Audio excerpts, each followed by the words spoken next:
najaribu and I wrote about this show.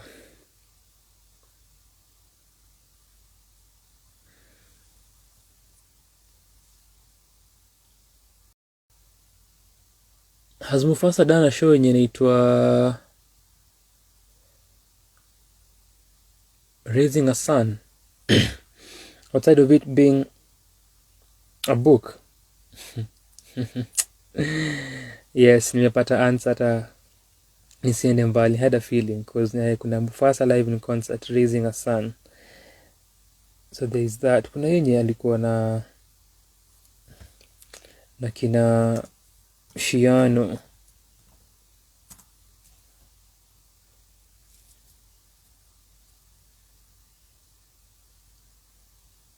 Amekuwa na shows kadhaa. Anyway, so Mufasa for president, Zirauka wonders ati ndiko na shangamoto and put on blast. Irauka refused to suffer mediocrity, please support it. I also nani, was it Irauka or was it Roger? Nisema hizo ya ku refuse to suffer mediocrity. Now as Irauka also asks how the show was, na tukaponiza nayo. Came in as I can't remember the shows, but I've seen enough of his work to be underwhelmed by Saturday. Mufasa for president. So kuna the first time the show ilikuwa wali announce the show, the poster ilikuwa tumeka hapa for 3 hours. Irauka niuliza Kemi, you didn't want to vote for Mufasa after the show. Irauka needs to sleep. Hebu mwambie it's too early. So poster ilitoka, poster ilikuwa Mufasa kwanza, Mufasa for president, then wakatoa think poster yenye ilikuwa na wasanii watatu. Kulikuwa na Njoki Karu, Fadhili na Kitusiwa. The first time I saw that poster, I'd say I was curious, and that is the reason I went to that show. Curiosity. That's the same reason I went to show yenye ilikuwa Spring Valley ya Kim na kucheki the EP launch, Curiosity. And nilisema kuona execution. I am always keen on execution. So similarly niona poster. It's been a while actually since niende kwa a perform. I think Unchained Voices ilikuwa mara ya mwisho nilikuwa kwa a show by Mufasa. Najua alikuwa na another show. Babu, niambie what the name of the show was. Yenye alikuwa na Stella, Amina, Arabian, Anthem, Violet. I think there were those 5. Najua alikuwa na show a few months back. But show yenye ni this kind of concept show na you're the main act imekuwa since Unchained Voices. And even before that kuna a few of those that nimehata. Kuna show alikuwa na in 2018, maybe in April or May, hapo kwa Garden. Sikuenda, I just stopped nikatoka, so passed by nikatoka. So Curiosity, nimeona Mufasa for president. Obviously nimemwatch kwa performances outside of mimi kutoenda a few of his shows in the recent past, but nilikuwa nataka kuona vile ataifanya. The title Mufasa for president, that caught me. And then kuona Njoki Karu, that was a seller. Just so Njoki Karu, ndo huyo mimi. Obviously we had to play Njoki Karu to start this off. Then nikaona Fadhili,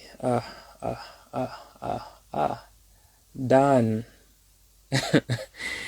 I wanted to watch, I even told Fadhili I wanted to watch Fadhili since I dropped Shindushi.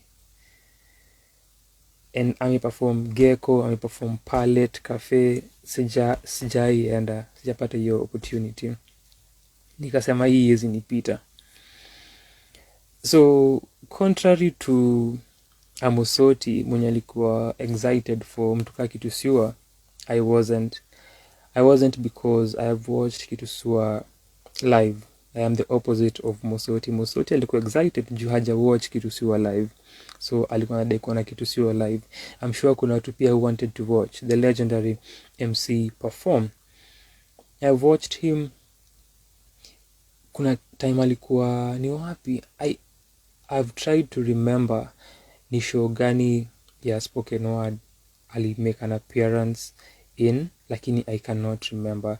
Outside of that, nimemwona kwa shows nyingi za hip hop akiperform, and even this one yenye na refer to ya spoken word, the performance wasn't good. Then hizi performances za hip hop, there are not good performances, so I wasn't looking forward to watching him perform. Mimi Njoki, Fadhili, then Mufasa, then Kitusua, my curiosity level for him ilikuwa kidogo. Knowing the reason, knowing the level ya this showcase, hiyo ndo curiosity level yenye nilikuwa nayo, kutaka kuona I know how this production ni a high level production, a high level concept. How are you fitting into the idea? That was the level of curiosity, but not excited for performance yake as I was for performance ya Mufasa, Njoki na Fadhili. Then later days to the event, posters zingine zikatokea.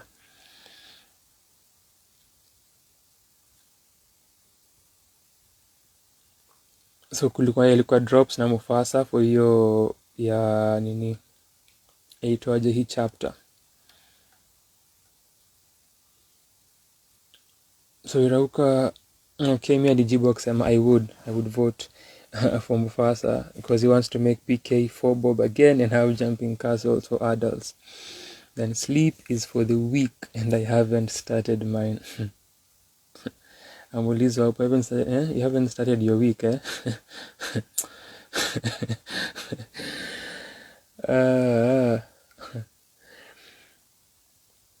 But jumping castles are for adults. Kids just hug them. They say, Speak Now concert is the name of the concert that nime refer to ya Mufasa. Na Arabian, Amina, Tuzara, Violet, Anthem na Stella Kivuti.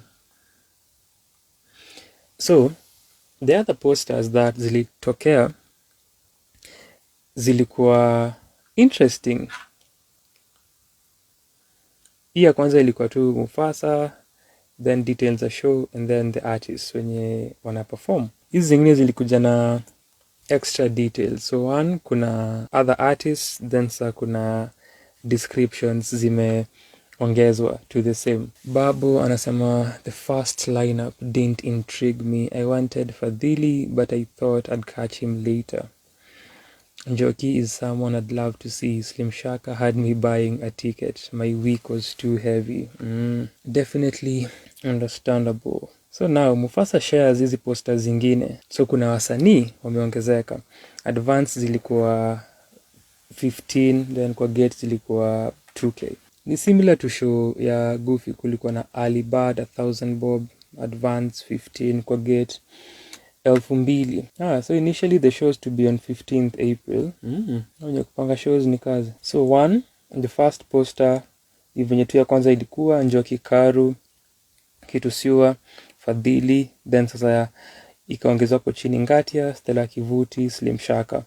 Then now the next one ni the individual artists. Stella, then Ngatia, then Slim Shaka, then Njoki Karu. So at first venye sikuona ya Fadhili nikajiambia wewe, msiniambia Fadhili pia patikani for hii shughuli.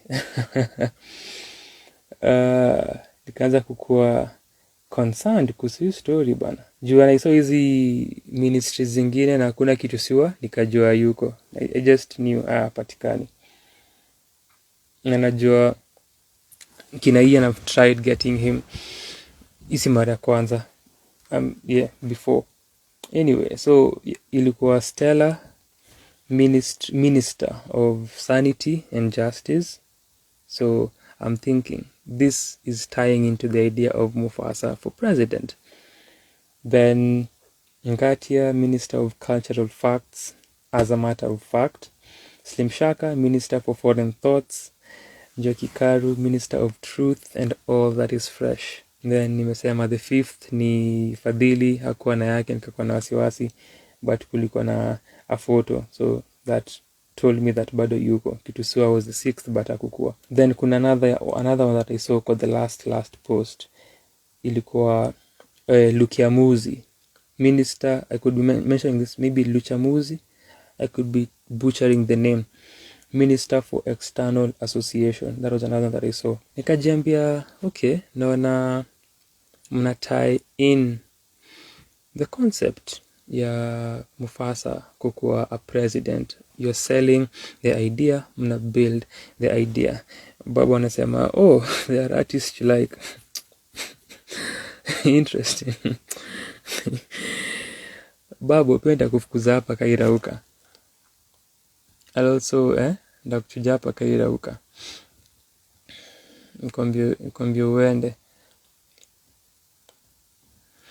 Speak Now was in line with the Forum Save Artists funding. Dofan, Mufasa, and that Nakuru poet. My mind just erased him. We roasted K9. I think naongelea Oeba. So, nilikuwa naambia Rauka the previous week tukienda the jam tukuona how I am supposed to listen to Shindushi iyo wiki leading up to the event, and then sikupata chance hadi hiyo sato ngware.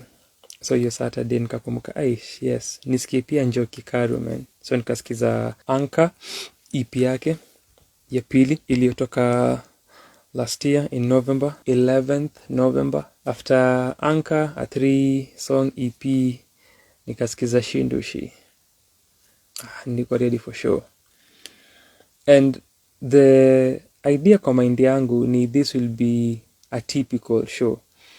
Na nikisema typical ni how artists come in and perform and how they exit the stage, how they are put as part of the concept, how they fit into an artist idea, where kutakuwa na an MC in between sets, alafu ataintroduce msanii akuje apige set yake, interact na crowd, atoke, show iendelee. Hivyo ndio nilikuwa naifikiria. Mufasa for president, at around uko few minutes to 7, MC speaks from huku nyuma kwenye audience imekaa. After 5 to 7 minutes akaishia kwa stage, akajiintroduce, akasema venye atakuwa captain wa hiyo ship, na akaintroduce the show.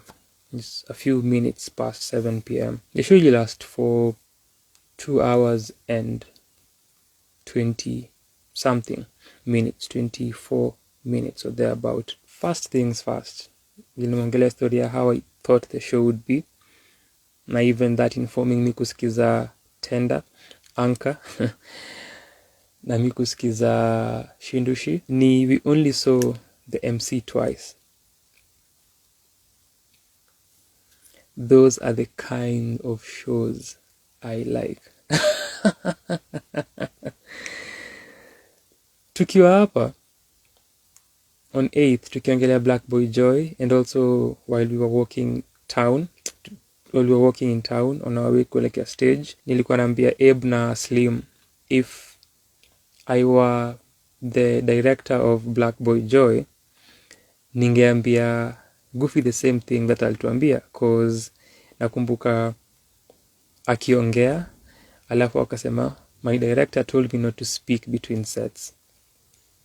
So nilikuwa naambia Abe na Slim, and then I mentioned it kwa live that I would also have been that same director telling you, do not speak in between sets, perform, and that's all I require of you. Tuliona MC mara mbili akijiintroduce na akiintroduce show na akifunga show after standing ovation na the entire team kukuja on stage. I loved that. I liked that. Vile inafaa. I said this, sijui kama nilimention, but I have had and held that idea for years because tuli-experimentia in 2017 and after show ya Mufasa pia nilikuwa naifikiria upande wa the resources ya kuiexecute. Sidhani ilikuwa high level execution, but ni hiyo idea. I am referring to Without a Trace ya Dolphin, concept ya Dolphin ya 2017 that I was part of. That was my responsibility ya ku create concept ya show, kukuwa the concept director. Dolphin had never done such a show, but that was me. Na mimi kusema fuck MCing, fuck MCs, fuck sijui an event hosts, ikitu itaanza venye itaanza. Na this is a continuous show kuanzia mwanzo hadi mwisho. Huwa sipendi show ikibreak, natakanga kitu continuous. That's a preference. Natakanga, nilisema tukireview Black Hole Joy, natakanga mtu asoak in whatever feeling or emotion tuna create ama una create kama msanii. And that was a huge plus for me. So tuli try na Without a Trace. Ilikuwa the first time that Dolphin alitry kitu kama hiyo. Also ilikuwa, since ilikuwa concept, ilibaki ameandika pieces mpya that tied and stringed everything kwanzia mwanzo all the way till the end, na si ati performing just pieces that speak to a larger topic ama idea, but stringing a narrative kwanzia mwanzo hadi mwisho. Yes, you might leave the stage, but kama unatoka hiyo stage ni part of kile ina happen. The idea ni utakuwa kwa stage for 1.5 hours. Na hiyo kani hiyo exit ni part of the shughuli tunafanya. It's all part of the story. So we did that at Good in 2017, Without a Trace. I think ilikuwa in May of 2017. So Mufasa alifanya. I do not think he has done that kwa any of his shows before. The ones I've gone to, he's not done that. The band, the 5-piece band, mse wa trumpet, mse wa keys, mse wa lead, bassist na drama are also on that stage. For those 2 hours, walitoka stage mara moja. Na ilikuwa the last part of the set where hawakuwa wanahitajika. Na ilikuwa when Fadhili alikuja kuperform. Na hiyo ilikuwa the longest transition of that show. Set ilikuwa as long, but hiyo ilikuwa the longest transition where kulikuwa kume pause and then unaona the band ikitoka stage, kuna darkness, and then Fadhili coming in na ana set up. As compared to the other transitions, niliona how that happened because hakuna vile tunge transition from what Ngati alikuwa nafanya na series ya monologue yake adi where Fadhili was coming in, how the stage was set with the swings hanging from up, and then Ngati kuko kwa the middle one, and then the band behind. There's no way as Ngati was finishing Fadhili angeingia na setup, ingekuwa distracting na ingekuwa bad stage movement.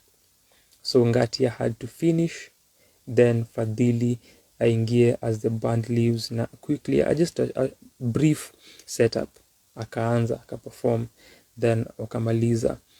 Na Mufasa ilikuwa collaborative at some point, then towards the end, then that they finished that, then the whole team ikarudi, and hivyo ndio show iliisha.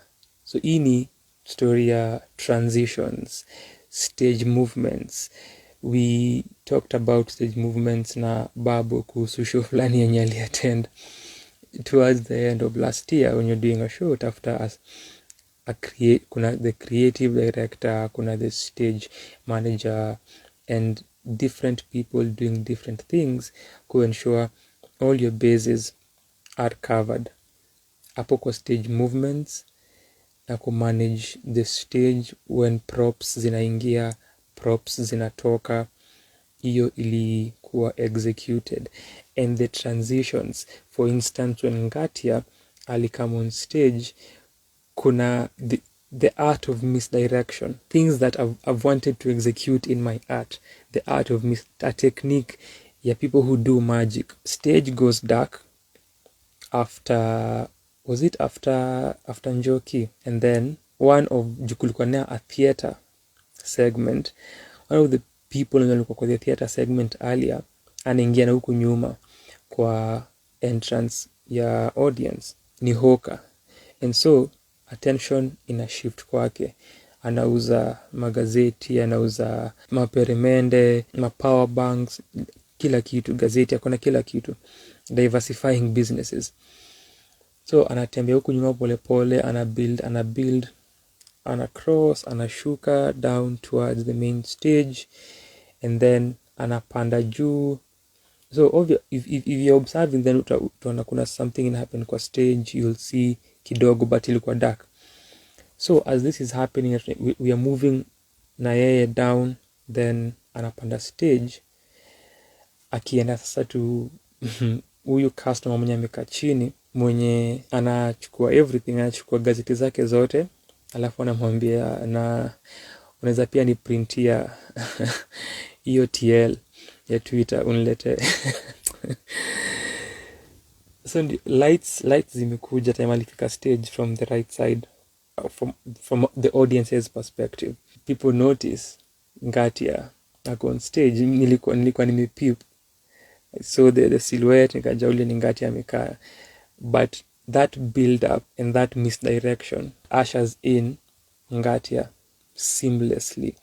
Also something else ni huyu Hoka alikuwa pia na raising a son kwa vitu alikuwa nauza, and part of that kuna aliuzia an audience member moja. The other thing that was extremely smart, and initially nikiona these actors performing aliasa wa theater, their delivery, their intonations, their acting, their storytelling is on point. Nata nilikuwa nasema hao ni watu wa heartstrings.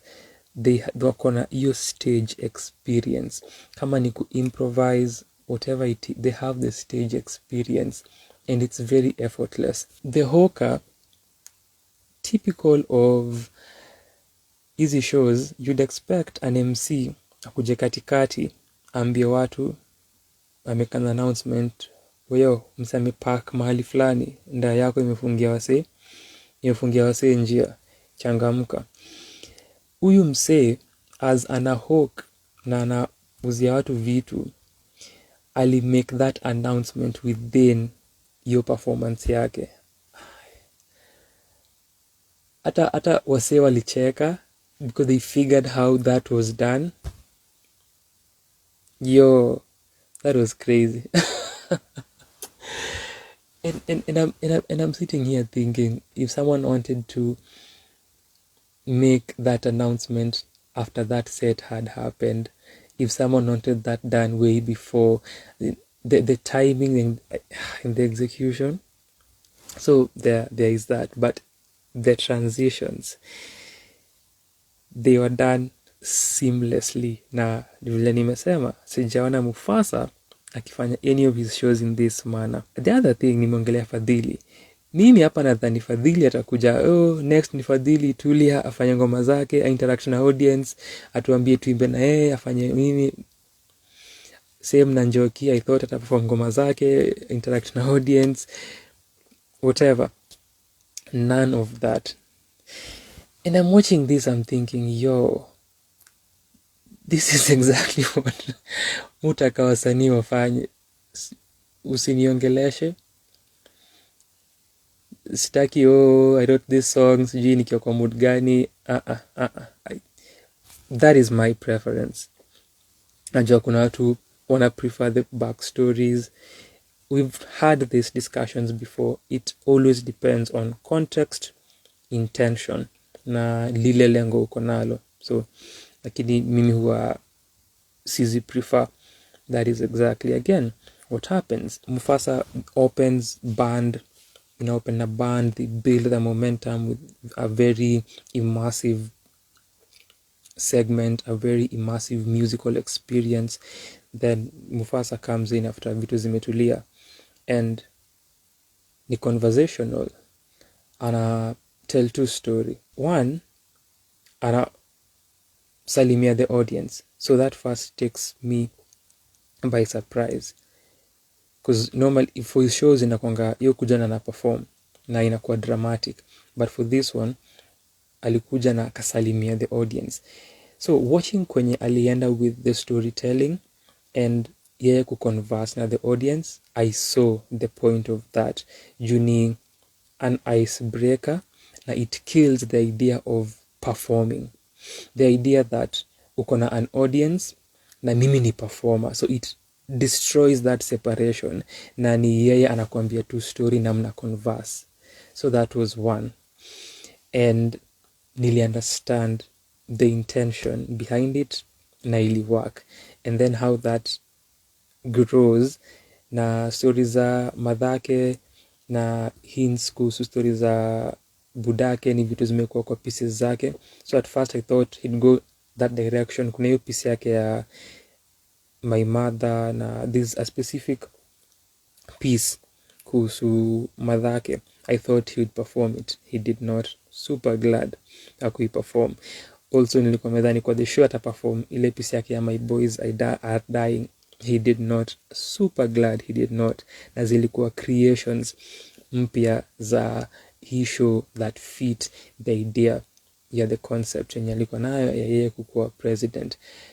So he builds that na tells the story ya the mother and the father aki grow up, the kind of person budaki alikuwa, with jokes and humorous remarks, then switching into elements, seriousness and grave stories and moments.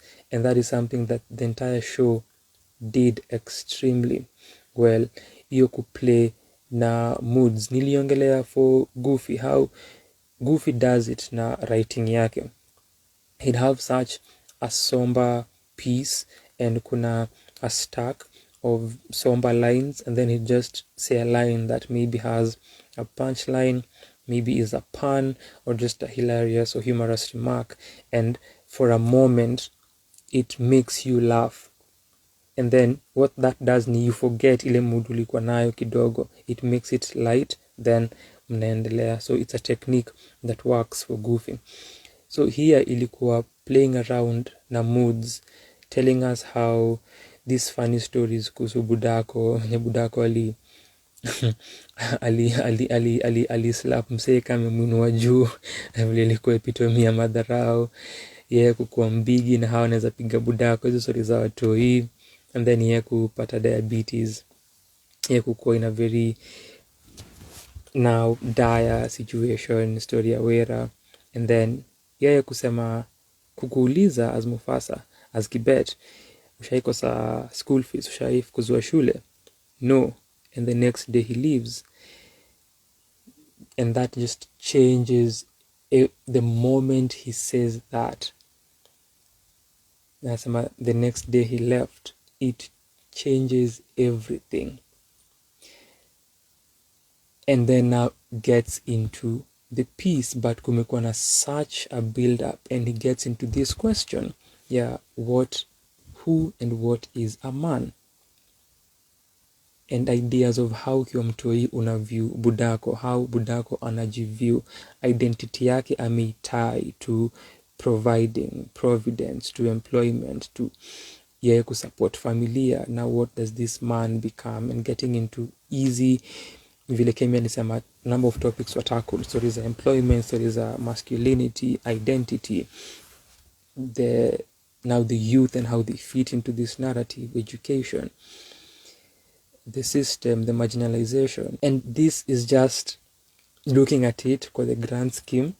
Ni ukiangalia politicians, when wanasema they want to be presidents, inakuanga you have to give your story, you have to sell your story, ndio watu wa kuamini na waone story yako waseme you are the one.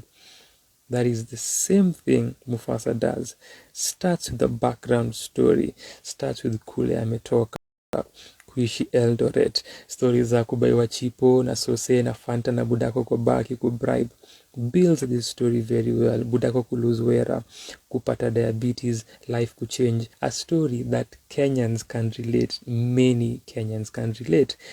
Something that politicians have to do wakitafuta kura. And he builds this narrative. The next one, kuna story ya now leadership na Christianity, leadership na religion, and how they tie together. The question, the statement, the aphorism, your leadership comes from God. Something that I myself have questioned for years now. The logic, the rationale behind hiyo statement. He delves into that. Akianza pia again na ni kama kuongea more of a actually hiyo ilikuwa more, the entire thing was more of a conversation. Hiyo segment sasa. Yeye kuongea na watu, if God alichagua leaders, this and that, if God hakuchagua, if we choose leaders, we are to blame. So more conversational, and that's the tone. But now in between this kulikuwa na a prior point where kulikuwa na a theatrical piece. So ule actor nimeongelea mwenye alikuwa Hoka, alikuwa na another actor. So ilikuwa Ndenga na Kwach walikuwa kwa jela, and then kulikuwa na the other prisoner, nimesoma jina lake hapa, mwenye nimesema I could be butchering the name, Lukiamuzi. Ni alikuwa the other minister for external association from Uganda. Alikuwa the other prisoner. Watu wenye wako jela wanajaribu kuibia watu kutoka jela, so kupigia kuambia utumedo wapatie pin ya banki yako, vitu kama hivyo. It came to life again. These are professionals, wanajua kile wanafanya, wali execute. The transition after this opening to them kwa the other side of the stage, seamless. Another thing, the use of space was something that wali execute vizuri kwenye, au for example prisoners walikuwa Mufasa kutell his story from this right stage, the right side of the stage with a spotlight under yeye. Then after kusema budake, after kumuuliza maswali, the next day he left, he says that kuna moment of silence, then he walks towards the center of the stage for now this performance, walking and giving us space to be in that moment na be sad with him. That settles, light inarudio side ingine, kuna some events inashuka, Mufasa comes sasa hapa chini ya stage, anaongea na audience, and it even ina bridge your gap, ni conversational, anaongelea kuhusu religion, amedunga kanzu.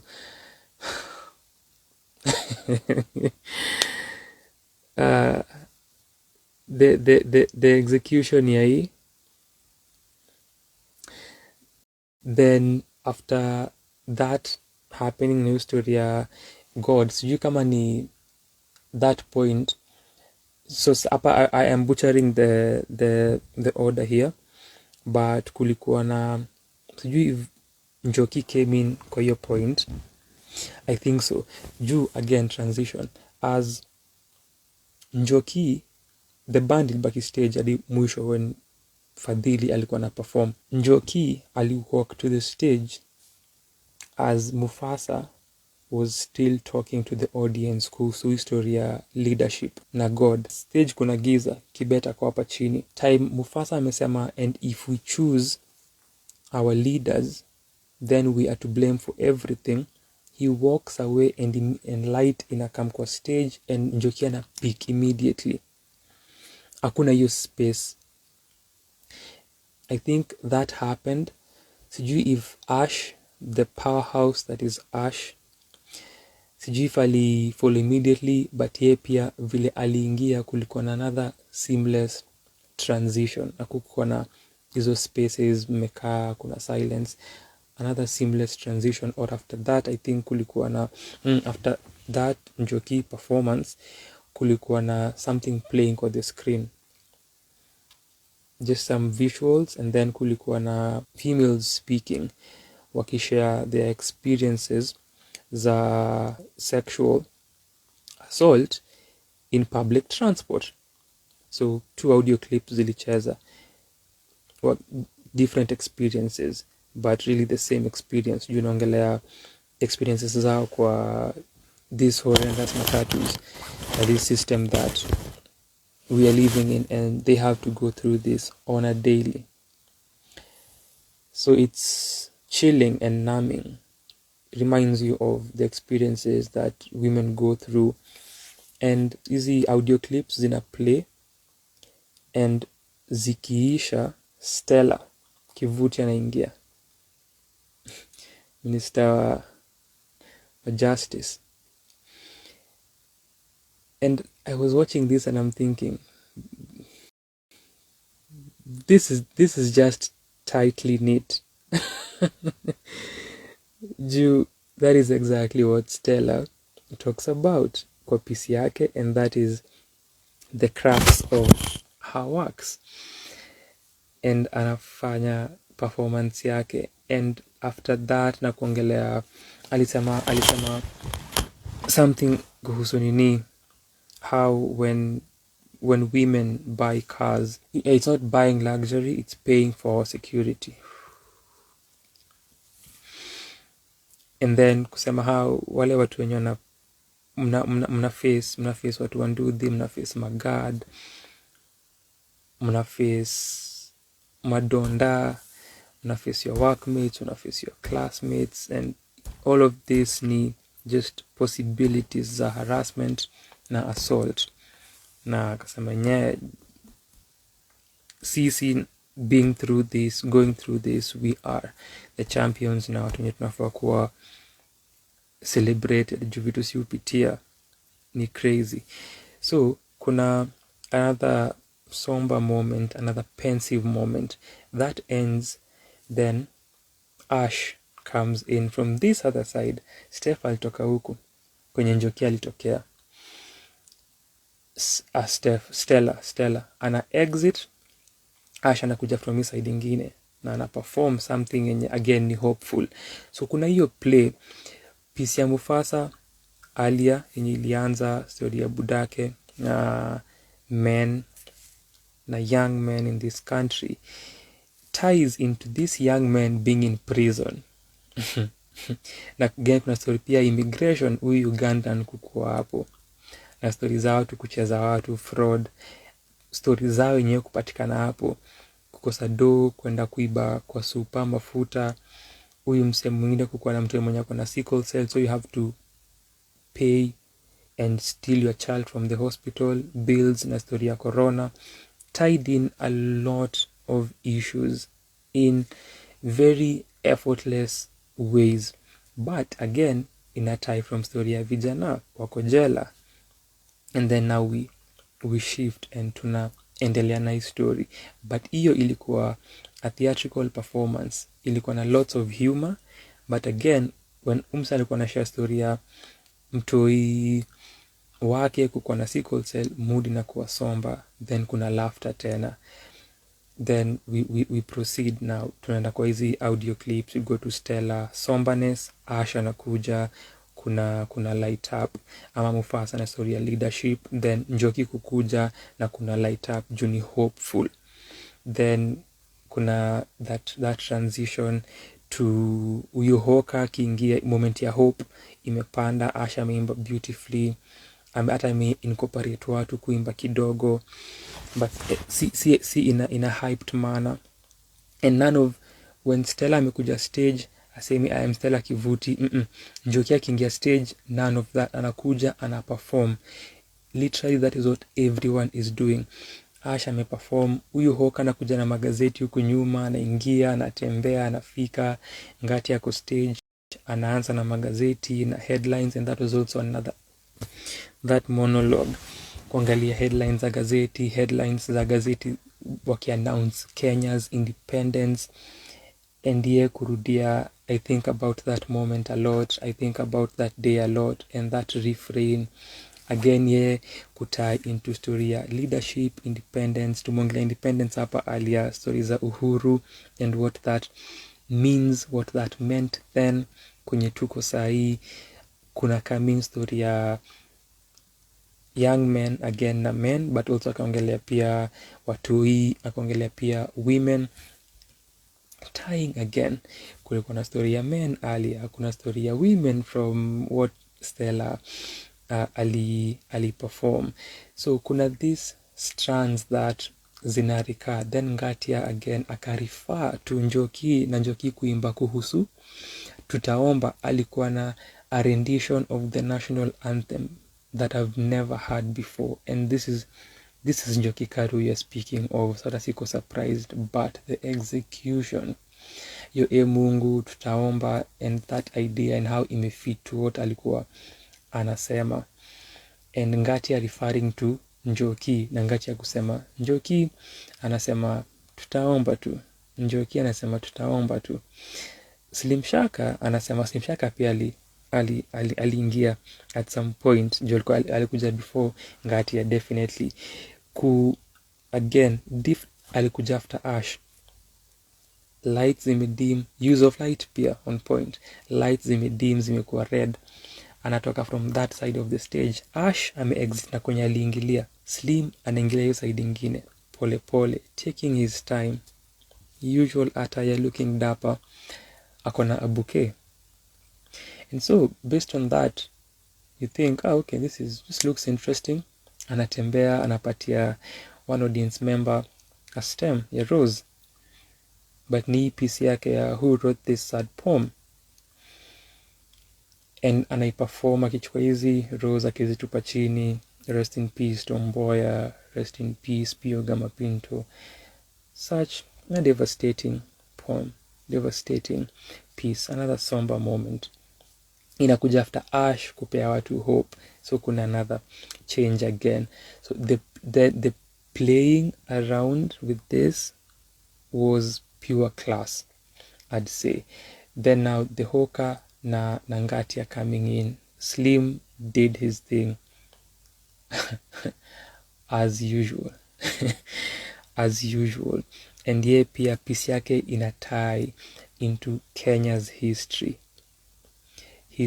assassinations, history, extrajudicial killings, the politics and the governance of this country. Follows Ahoka, then comes Ngatia, touching on the same. So Ngatia akarifa to Njoki, akarifa to Slim, na akatouch on the same issues that zimekuwa touched on before. Executed kwa this lengthy monologue that was well written, well delivered to kukaa from. So swings zilikuwa zimekuja, alikuwa amekaa kwa the farthest one, akasimama, akaka katikati, akamaliza. So Njoki anasema tutaomba tu, taking us back to idea leadership na position ya God and religion and how we use prayer. That was another one. After that kutoka Fadhili kuingia, another moment ya kutransition, Fadhili kuperform Kenya, and then kuperform Assalamu Alaikum from the album Shindushi. Nilikuwa nimesikia early in the day, nilisikia vizuri sana when he was performing it. Ali look vizuri sana. At first nilikuwa najiambia, wait, how is he sounding like that na ako peke yake on stage? Then now kwa the next song akianza Assalamu Alaikum, aliimba, aliplay, akaimba, akailoop, akakumbuka, makes sense. Alikuwa najiambia anafanyaje sauti yake hivyo? Fadhili is aliperform Assalamu Alaikum, aliloop, took his time, very effortless. And then naona kuna activity na happen somewhere hapo juu, uko juu kwa stage. So kuna door opens closed, then Fadhili akimaliza kuimba na akiturn down, we also move with the lighting, na tunaenda kwa corner uko juu. Mufasa ako somewhere above kwa another entrance, ana perform piece yake huko juu, and ana perform hiyo piece. It also touches on watukaa wa Somali and the perceptions that we have about them, how we get to have perspectives that we do, also social na political conversations. Comes back to Fadhili here. Fadhili pia aliingia, akujiintroduce, alianza kuperform. Fadhili ako hapa we are done. Kiasi Mufasa comes in. Anakuja hapa chini kidogo, does a small thing, ana exit. Fadhili proceeds. Then Mufasa comes in from this other end. Sasa amedunga suti, akona hizo placards, akona placards zake, manifesto yake. Amekuwa kibuild through the show using this amazing team. Na hapo ndio sasa story ya kufanya PK kwa 4 bob, those placards, PK kwa 4 bob, bouncing castles for adults, turn for interns, alikuwa na number of those, anazionyesha kwa watu, then anasema the type of leader he would be, and that closes as also bado nani ana play, and it builds up assalamu alaikum, a moment of celebration, a moment of sort of also ni cathartic pia, those feelings that watu wamekuwa nazo, releasing that and letting that go and closing this moment ya hope. Mara ingine outside of hizi situations that zilikuwa grave that Mufasa alikuwa anaongelea, but now ya kupeana manifesto na kumaliza after telling an entire story, kuongelea issues that concern him together with this team.